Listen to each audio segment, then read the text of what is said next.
అఖిల భారత రైతు సమైక్య ఏఐకే జాతీయ కమిటీ పిలుపు మేరకు వరంగల్ కలెక్టరేట్ వద్ద ధర్నా చేయడం జరుగుతూ ఉంది. దేశంలోని మోడీ ప్రభుత్వం రైతాంగానికి అనేక రకాల హామీలు ఇచ్చింది. ఆచరణలో అమలు చేయకుండా ఈరోజు నాలుస్తున్న పరిస్థితి ఉంది. గతంలో రైతు వ్యతిరేక 3 నల్ల చట్టాలను తీసుకువచ్చి రైతులు లక్షలాది మందిగా దేశవ్యాప్తంగా పోరాటం చేస్తే ఆ నల్ల చట్టాలను రద్దు చేస్తామని చెప్పేసి హామీ ఇచ్చింది. ఆచరణలో ఇప్పటికి కూడా రద్దు చేసిన పరిస్థితి లేదు. అదేవిధంగా 6 కాలం కష్టపడుతున్నప్పటికీ ఉత్పత్తి ఖర్చులు పెరిగి రైతులు అప్పుల పాలై ఆత్మహత్యలు చేసుకుంటా ఉన్నారు. అలాంటి వారిని ఆదుకోవాల్సినటువంటి కేంద్ర ప్రభుత్వం ఈరోజు ఉత్పత్తుల ఖర్చులు తగ్గించడానికి కానీ లేదా పండిన పంటకు మద్దతు ధర ఇచ్చే విషయంలో కనీస ఆలోచన చేయడం లేదు.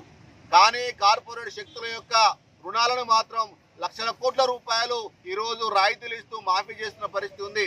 అంటే ఈ ప్రభుత్వం రైతుల కోసం ఉందా లేకపోతే కార్పొరేట్ శక్తుల కోసం ఉందా అనేటువంటి సందర్భంగా అర్థం కాని పరిస్థితి. దేశాన్ని రక్షించాలని చెప్పేసి అంటే ముందుగా రైతాంగాన్ని కాపాడాల్సిన అవసరం ఉంది. 170% ఉన్నటువంటి రైతులకు ఏం కోరుకుంటా ఉన్నారు? కాయా కష్టం చేసి దేశానికి అన్నం పెడుతున్న పరిస్థితిని మనం గమనించాల్సిన అవసరం ఉంది. అలాంటి రైతన్నలను కాపాడడానికి వాళ్ళు పండించిన పంటలకి మద్దతు ధర చట్టాన్ని కోరుకుంటా ఉన్నారు. రైతుల్ని రుణ విముక్తి చేయాలని చెప్పేసి కోరుకుంటా ఉన్నారు.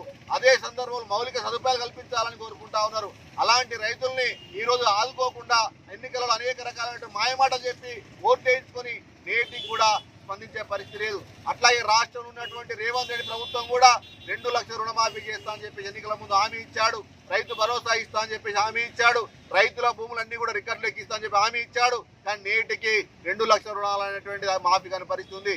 అనేక కుంటి సాకులతోటి రేషన్ కార్డు లేదని చెప్పేసి, ఆధార్ కార్డు నంబర్ సరిగా లేదని చెప్పేసి, అకౌంట్ నంబర్ సరిగా లేదని చెప్పేసి వివిధ రకాల కుంటి సాకులతోటి బేషరత్తుగా 2 లక్షల రూపాయలు రుణమాఫీ చేయడం లేదు. అదే విధంగా రైతు భరోసా పథకాన్ని నేటికి కూడా అమలు చేయడం లేదు. రైతులు పెట్టుబడి కోసం బ్యాంకులు అప్పులు ఇవ్వక ప్రైవేటు వడ్డీ వ్యాపారుల దగ్గర 5% 6% అప్పులు తెచ్చి ఈ రోజు పెట్టుబడి పెట్టి పంటలు పండించే పరిస్థితి వచ్చేసింది. ఈ రకంగా ఏంటంటే అప్పులు పెరిగిపోతా ఉన్నాయి. కానీ గతంలో ఉన్న రైతు బంధు పథకం కింద సంవత్సరానికి 10,000 రూపాయలు ఇచ్చేది. ఈ ప్రభుత్వం సంవత్సరం దాటింది, ఇంతవరకు రైతు భరోసా పథకం అమలు అయ్యే పరిస్థితి లేదు. అదేవిధంగా రైతుల భూ సమస్య తీవ్రంగా ఉంది, దాన్ని కూడా అమలు చేసే పరిస్థితి లేదు. అందుకోసం మేము ఏఐకేఎఫ్ డిమాండ్ చేస్తా ఉన్నాం. తక్షణమే ఏదైతే ఎన్నికల ముందు 2 లక్షల రుణమాఫీ చేస్తామని చెప్పేసి హామీ ఇచ్చారో దాన్ని కుంటి సాకులు చెప్పకుండా బేషరతుగా అమలు చేయండి. అదేవిధంగా రైతు భరోసా పథకం కింద 17,000 రూపాయలు ఇస్తామన్నారు.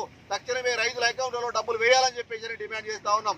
అదేవిధంగా రైతుల భూములు ఎక్కడైతే మోకా మీద ఉన్నారో వాళ్ళందరినీ కూడా డిజిటల్ సర్వే చేసి రికార్డులో ఎక్కించాలని చెప్పేసి డిమాండ్ చేస్తా ఉన్నాం. అదేవిధంగా రైతులకు సంబంధించి వ్యవసాయ ఉపకరణాల పైన GST విధిస్తా ఉన్నారు, దాన్ని రద్దు చేయాలని చెప్పేసి కోరుతా ఉన్నాం. ఈ రకంగా ఏంటంటే రైతాంగాన్ని రక్షించండి, దేశాన్ని కాపాడండి, లేకపోతే గతంలో జరిగినటువంటి ఢిల్లీ రైతాంగ ఉద్యమం మళ్ళీ పునరావృతం కాక తప్పదు అని చెప్పి హెచ్చరిక చేయడం జరుగుతూ ఉంది. లేకపోతే ఈ ప్రాంతంలో